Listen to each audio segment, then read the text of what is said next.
فأنا ناصح لإخواني بالصدع بالحق تبيض وجوههم. السكوت في مسألة الحزبية يضرها، فاصدع بما تؤمر وأعرض عن المشركين.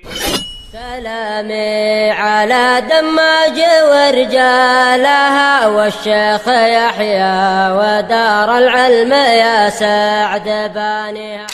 الله وحده لا شريك له وأشهد أن محمدا عبده ورسوله. اللهم صل على محمد عبدك ورسولك وعلى آله وأصحابه أجمعين. Amma ba'd. Masih membahas tentang orang yang menyerupakan diri dengan ulama padahal dia bukan ulama. Bahwasanya yang pertama adalah orang ini memiliki ilmu tetapi dia menyelisihinya sendiri sehingga derajatnya pun turun kembali. Baik, wa qauluhu subhanah. Dalil yang kedua di dalam Al-Qur'an adalah firman Allah Ta'ala, "Matsalul ladzina humilut taurata tsumma lam yahmiluha kamatsalil himari yahmilu asfara." Permisalan orang-orang yang dipikulkan kepada mereka Taurat, yaitu diberi wahyu dan diperintahkan untuk mengajarkan Taurat dan sebagainya itu. Diberi wahyu bukan berarti nabinya, tetapi nabinya membacakan kepada mereka. Summalam yahmiluha, kemudian mereka tidak memikulnya sebagaimana mestinya, yaitu tidak ditunaikan sebagaimana kandungan yang dikehendaki. Kama salil himar, maka dia itu seperti keledai. Yahmilu asfaro, yang memikul kitab-kitab tebal. Asfar, jamak dari sifar, bukan dari safar. Kalau asfar, jamak dari safar maksudnya adalah perjalanan jauh. Tapi asfar yang diinginkan di sini adalah sifar, yaitu kitab yang tebal. Bi'sa masalul qaumil ladzina kazzabu bi ayatillah. Alangkah buruknya permisalan kaum yang mendustakan ayat-ayat Allah.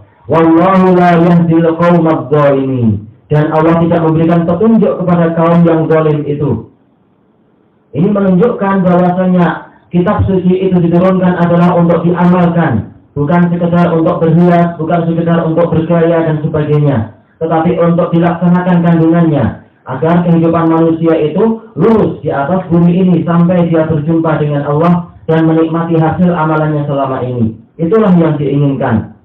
Makanya manakala mereka diberi kitab yang terbaik di zaman tersebut, yaitu Taurat, tsumma lam yahmiluha, kemudian mereka tidak mengamalkan kandungannya, maka justru nilainya menjadi sangat buruk, bagaikan keledai yang memikul kitab-kitab. Padahal secara umum binatang itu tidak paham isi dari apa yang mereka pikul, tetapi sengaja di sini Allah Subhanahu wa Ta'ala mempermisalkan orang Yahudi itu seperti keledai, yang mana keledai itu adalah lambang dari ketololan, bukan sekedar jahil, tetapi adalah as-safahah, ketololan dan kedunguan, menunjukkan bahwasanya mereka tidak mengambil manfaat sebagaimana keledai itu tidak mengambil manfaat kitab yang ada di belakang mereka itu, di belakang keledai tersebut, walaupun kitab itu tebal. Ini menunjukkan benarnya apa yang diucapkan oleh Imam Al-Barbahari rahimahullahu ta'ala di dalam Syarh Sunnah beliau, apa itu annal ilma laisa bi kathrati riwayah walal kutub. Ilmu itu bukan dengan banyaknya riwayat dan banyaknya kitab, walakinna ilmu khasyatullah, tetapi ilmu itu adalah rasa takut kepada Allah. Dan rasa takut itu ada buktinya. Kalau dia tahu syariatnya demikian, dia kerjakan. Kalau dia tahu ini dilarang, maka dia tinggalkan. Itulah bukti rasa takut kepada Allah, disertai dengan pengagungan di dalam hatinya. Maka manakala mereka melakukan menyelisihi apa yang Allah Ta'ala inginkan dari Taurat tadi, Allah Ta'ala pun mengatakan, bi'sa masalul qaumil ladzina kazzabu bi ayatillah. Alangkah buruknya permisalan kaum yang mendustakan ayat-ayat Allah. Ini menunjukkan mereka adalah kaum yang zalim, sebagaimana disebutkan di akhir ayat tadi. Wallahu la yahdil qaumadz zalimin. Karena az-zulm adalah wad'u syai'in ghaira mawdi'ih, meletakkan sesuatu bukan pada tempatnya. Sementara kitab itu diturunkan untuk diimani kandungannya dan dijalankan isinya, bukan untuk didustakan maknanya dan dilempar ke belakang-belakang diri mereka. Wa qala Syekhul Islam rahimahullah, wa kadzalika man 'amila bi khilafil haqq. Demikian pula orang yang beramal tapi menyelisihi kebenaran. fahuwa jahil, maka dia adalah orang yang bodoh. Wa in alima annahu mukhalifun lil haqq, walaupun dia tahu bahwasanya dia itu menyelisihi kebenaran, menunjukkan dia punya ilmu. Tetapi manakala dia menyelisihi kebenaran itu sendiri, maka dia adalah bagikan orang yang bodoh itu sendiri. Kama qala subhanahu, sebagaimana firman Allah yang Maha Suci, innamat taubatu 'ala Allahi lil ladzina ya'maluna su'a bi jahalah. Hanyalah taubat itu diterima oleh Allah Ta'ala bagi orang yang mengamalkan kejelekan dengan kebodohan. Maksudnya kebodohan di sini adalah apa? Ya, dengan kemaksiatan itu. Kemudian dia bertaubat sebelum kematian dan sebagainya. Qala ashabu Muhammadin sallallahu alaihi wasallam, kullu man amila su'an fahuwa jahil. Barang siapa mengamalkan kejelekan maka dia itu bodoh. Ini menunjukkan bahwasanya walaupun dia punya ilmunya, tapi kalau dia sengaja mengamalkan kejelekan, maka dia itu adalah orang yang bodoh. Ucapan ini sebenarnya adalah diambil dari ucapan Qatadah Ibnu Di'amah rahimahullahu ta'ala, sebagaimana diriwayatkan oleh Ibnu Jarir at-Tabari di dalam tafsir beliau. Ajma'a ashabu Muhammadin sallallahu alaihi wasallam anna kullu man amila su'an fahuwa jahil. Para sahabat Muhammad SAW telah bersepakat bahwasanya setiap orang yang mengamalkan kejelekan berarti dia itu adalah bodoh. Wa sababu dzalik, sebab orang ini dikatakan bodoh adalah annal ilmal haqiqiyya ar-rasikha fil qalb, bahwasanya ilmu yang sejati, ilmu yang hakiki itu yang merasuk ke dalam hati itu yang tanu an yasura minhu ma yukhalifuh, akan tidak mungkin muncul dari orang ini perkara yang menyelisihinya. Kalau itu benar-benar ilmunya itu benar-benar jalan di relung hatinya, niscaya tidak akan muncul darinya kesengajaan untuk melakukan sesuatu yang menyelisihikan dengan ilmu tadi. Min qaulin aw fi'il, baik berupa ucapan ataupun berupa perbuatan. Famata sadara khilafuh, maka kapan saja muncul sesuatu yang menyelisihi ilmu tadi, fala budda min ghaflatil qalbi minhu, maka itu pasti dikarenakan lalainya hati dia dari konsekuensi ilmu tadi. Au dha'fil qalb, atau karena lemahnya hati dia an muqawamati ma yu'ariduh, untuk menghadapi perkara yang menentang dirinya tadi atau menentang ilmunya tadi. Astagfirullahaladzim. Wa tilka ahwalun tunaqidu haqiqatal ilm, maka perkara-perkara itu tadi adalah kondisi yang bertentangan dengan hakikat ilmu. Hatinya lalai atau hatinya itu lemah setelah dia tahu kebenaran. Fayasiru jahlan bihadzal i'tibar, sehingga jadilah dia itu menjadi suatu kebodohan dari sudut pandang ini, dengan sudut pandang ini. Ini adalah orang yang pertama, seakan-akan dia ulama tetapi sebenarnya bukan, karena dia sengaja melanggar ilmunya sendiri. Selesai dari iqtida' shiratal mustaqim. Wal qismu tsani, jenis yang kedua yang menyerupakan diri dengan ulama padahal bukan, man lam yakun indahu ilm, orang yang memang tidak punya ilmu, fatasanna'a, tetapi dia bergaya, lihat jelisa martabatal alim, untuk duduk di derajat orang alim dengan bergaya, mungkin dengan cara pakaiannya atau cara bicaranya dan sebagainya. Wahum atba'u khutuwati syaitan, maka mereka adalah para pengikut langkah-langkah setan, melangkah tanpa ilmu. Qala Allah Ta'ala, wala tattabi'u khutuwati syaitan, dan janganlah kalian itu mengikuti langkah-langkah setan, yaitu jalan-jalan setan, sebagaimana disebutkan dalam tafsir, innahu lakum aduwwum mubin, sesungguhnya setan itu adalah musuh yang nyata bagi kalian. Ini menunjukkan apa? Barang siapa dia menempuh jalan setan, dia pasti akan disesatkan. Jangan mengira bahwasanya setan itu akan memberikan nasihat yang benar. Telah cukup pelajaran yang kita ambil dari kisah Adam dan Hawa. Setan mengaku sebagai apa? Memberi nasihat yang terpercaya, ternyata menyebabkan keduanya dikeluarkan dari surga. Innama ya'murukum bisu'i wal fahsya, hanyalah setan itu memerintahkan kepada kalian untuk mengerjakan keburukan dan kekejian. Ini menunjukkan bahwasanya seluruh janji-janji indah yang dihembuskan oleh setan di dalam benak manusia, dan gambaran-gambaran yang mempesona di pikiran manusia itu tidak lebih kecuali apa? Sekedar tipuan setan saja. Ujung-ujungnya adalah kehidupan yang sangat menyedihkan. Wa antaqulu 'ala Allahi ma la ta'lamun. Dan setan itu hanyalah memerintahkan kepada kalian untuk kalian berbicara atas nama Allah perkara yang tidak kalian ketahui. Ini lebih parah daripada dua yang pertama. Karena dua yang pertama sekedar apa? Sekedar dosa besar. Sementara untuk perkara yang ketiga ini melebihi keumuman dosa besar karena masuk kepada apa? Bid'ah. Yang mana bid'ah kata para ulama adalah apa? Syu'batun minal kufr wa syu'batun minasyirik, cabang kesyirikan. Wa hukul ladzina dzukiru fi hadis Abdullah bin Amr bin al-As radhiyallahu anhuma.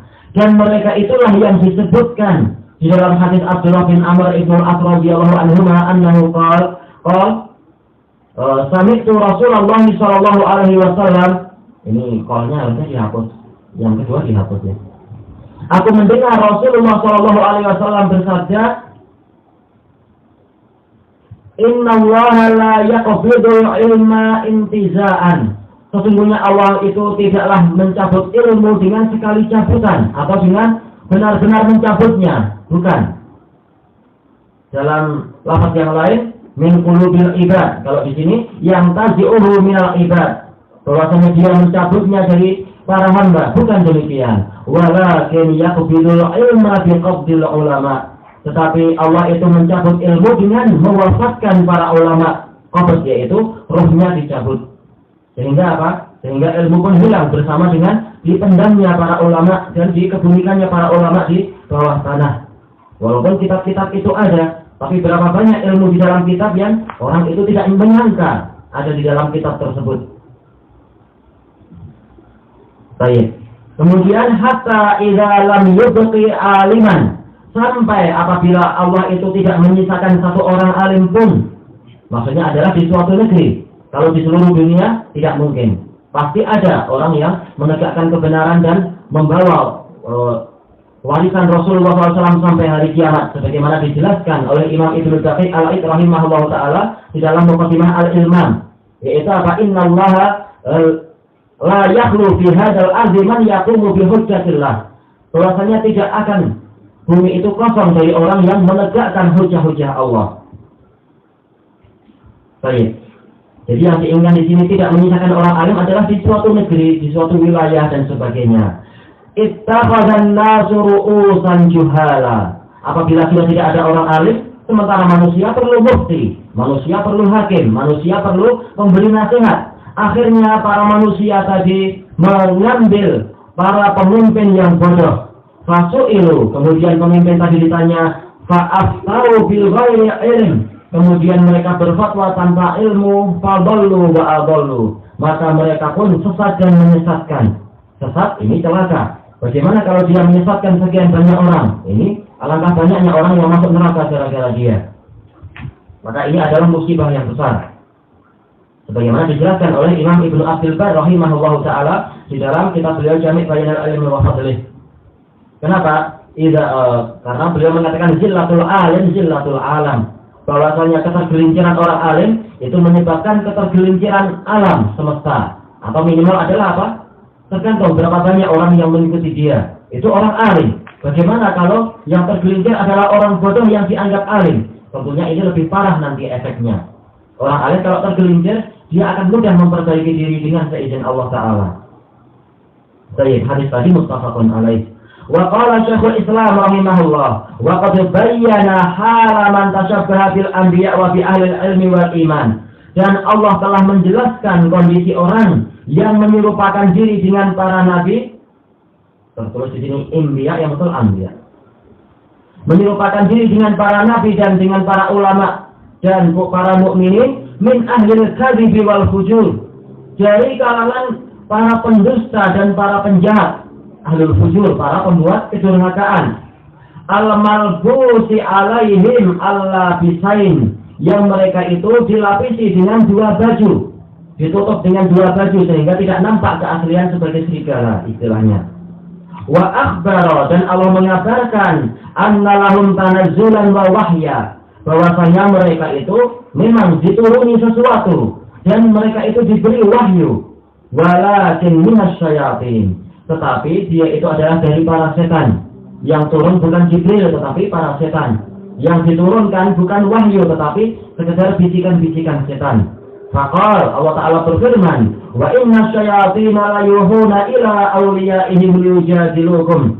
Dan sesungguhnya para setan itu benar-benar memberikan wahyu. Maksudnya sebagaimana disebutkan dalam tafsir al-waswasah, yaitu bisikan-bisikan kepada para wali mereka, liyujadilukum, untuk membantah kalian. Wa in ata'tumuhum innakum lamusyrikun. Dan apabila kalian mentaati mereka, sesungguhnya kalian benar-benar orang musyrik. Ini wawunya tambahan. Memang terkadang kita dapati kekeliruan dari penulis fatwa Syekhul Islam. Tapi ini wajar, namanya manusia, kitab setebal itu. Yang betul di dunia wawu. Wa innakum, yang betul innakum.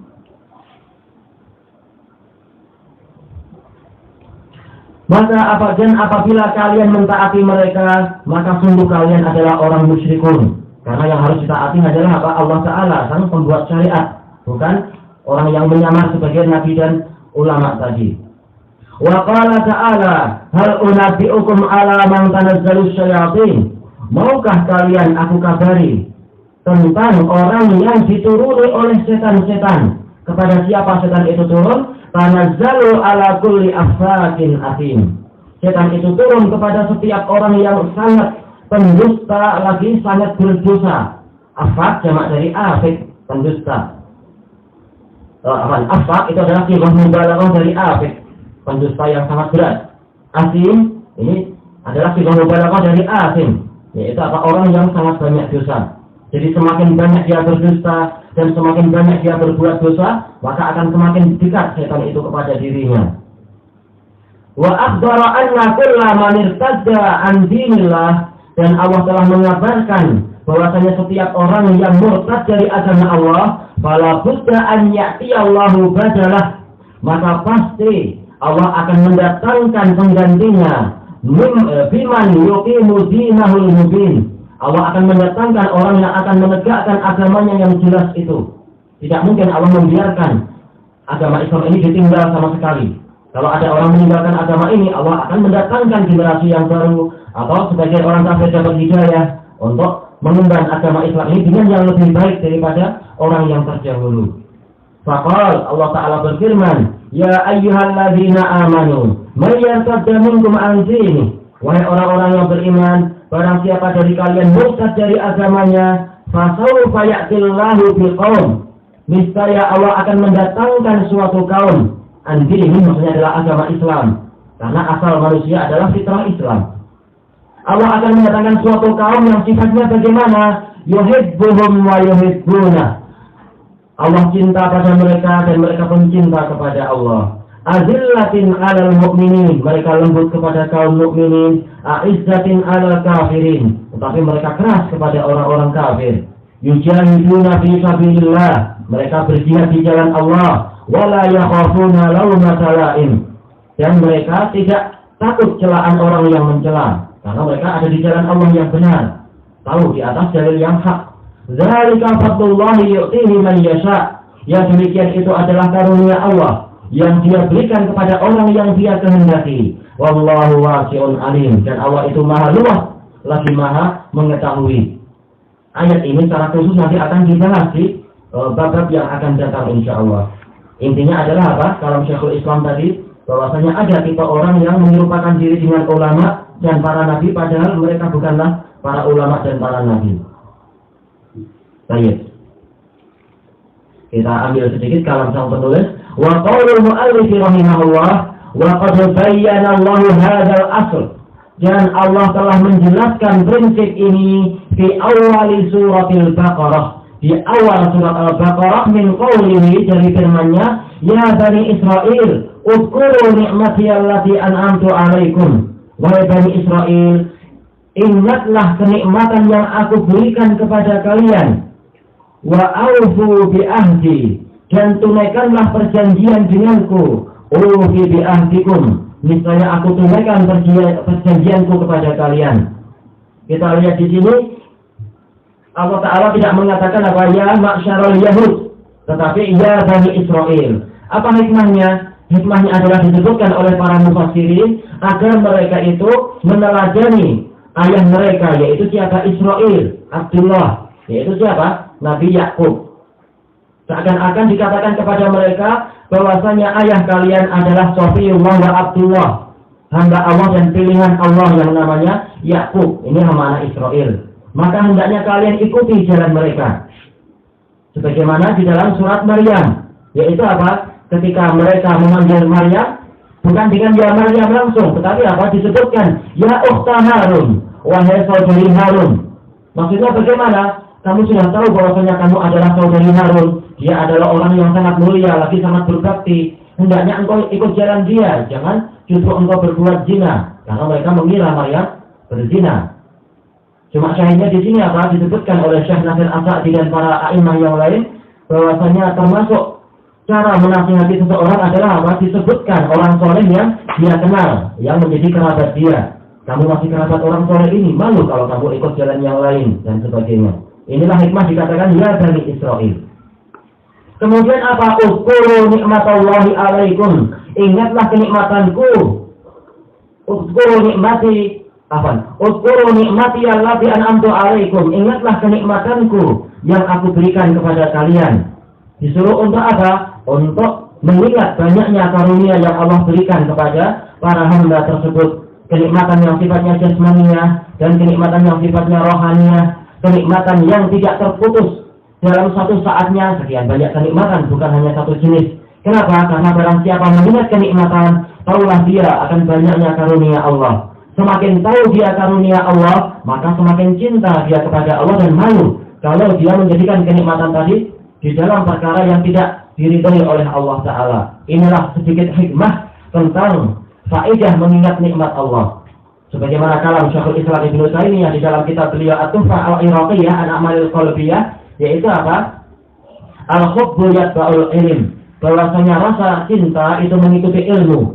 Semakin orang tahu Allah dan kenal Allah, semakin cinta dia kepada Allah. Maka semakin kenal seseorang itu akan nikmat-nikmat Allah, maka semakin besar rasa cinta dia kepada Allah dan rasa malu kalau Allah Ta'ala menyaksikan nikmat yang diberikan tadi justru digunakan untuk kemaksiatan.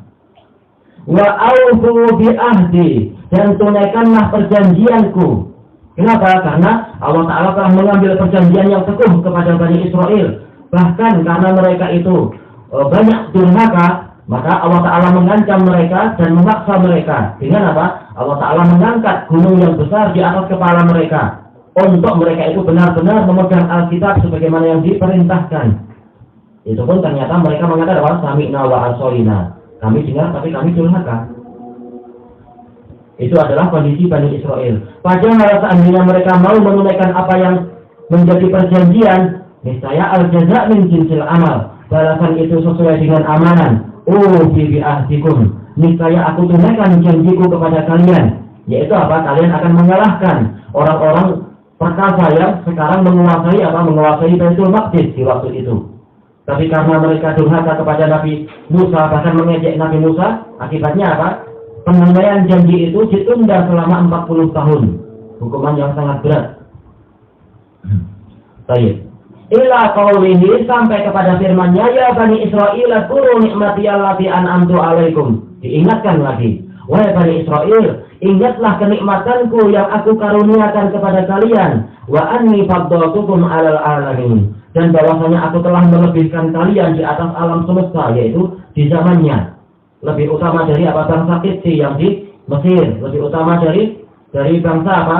Bangsa Sudan yang di wilayah Afrika, dan lebih utama dari kaum Habasyah yang di wilayah Ethiopia, dan lebih utama dari apa? Orang-orang Bani Asfar yang hidup di wilayah Eropa pada waktu itu, dan seterusnya. Bani Israel lebih utama daripada mereka semua.